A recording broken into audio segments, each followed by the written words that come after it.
Welcome to the BanishCancer podcast. I'm Rachel, and today we're tackling a rare but serious bone tumor called adamantinoma. It grows slowly, but its impact can be significant. Joining me is James, our cancer wellness educator. James, thanks for being here. Thanks, Rachel. I'm glad to be here to shed light on this rare condition. Let's start with the basics. What exactly is adamantinoma? Adamantinoma is a rare bone tumor that primarily develops in the tibia, the larger bone in your lower leg.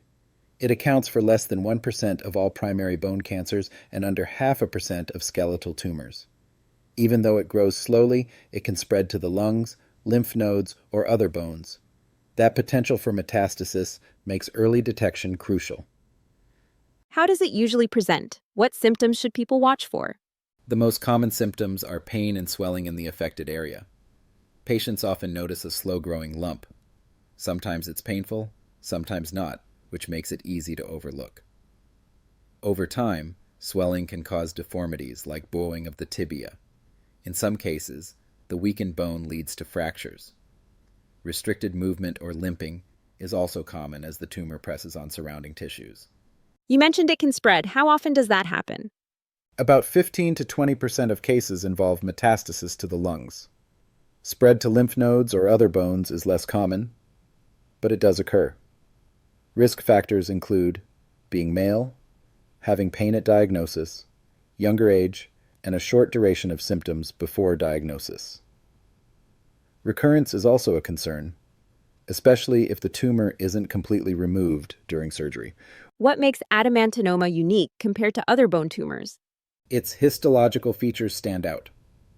Under the microscope, doctors see epithelial cells arranged in patterns like basiloid, tubular, spindled, and squamoid.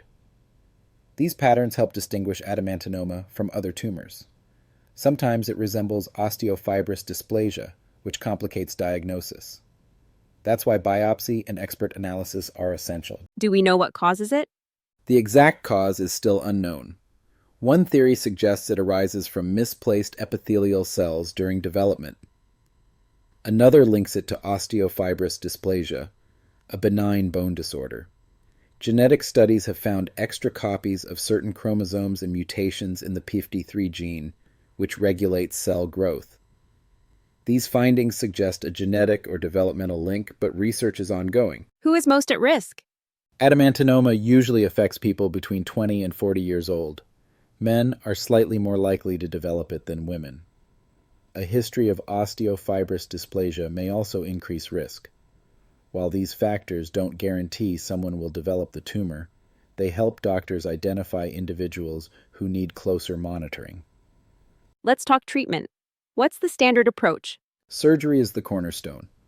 The most effective method is en bloc resection, which removes the tumor along with a margin of healthy tissue. This reduces the risk of recurrence. Limb-sparing surgery is preferred over amputation whenever possible. Reconstruction techniques like distraction, osteogenesis, allografts, or metallic replacements help preserve mobility and quality of life. Amputation may be necessary in some cases, but studies show it doesn't improve survival compared to limb-sparing surgery. Do radiation or chemotherapy play a role? Their role is limited. Radiation hasn't proven effective in shrinking adamantinoma, though it may relieve symptoms in specific cases. Chemotherapy also shows little impact on tumor size or survival. These treatments are rarely used as primary options. Surgery remains the most effective path. What's the prognosis for patients who undergo surgery? The outlook is generally positive with complete removal. Studies show 5-year survival rates between 95 and 98% and 10-year survival around 87%. However, recurrence can happen, sometimes decades later. Metastases may also appear years after the initial diagnosis. That's why long-term follow-up with regular checkups and imaging is essential. So even after successful treatment, patients need to stay vigilant. Exactly. Recurrences or distant metastases have been reported up to 36 years after the first surgery. Ongoing monitoring is critical. If the tumor returns, additional surgery may be required. In rare cases, radiation or chemotherapy might be considered to manage symptoms.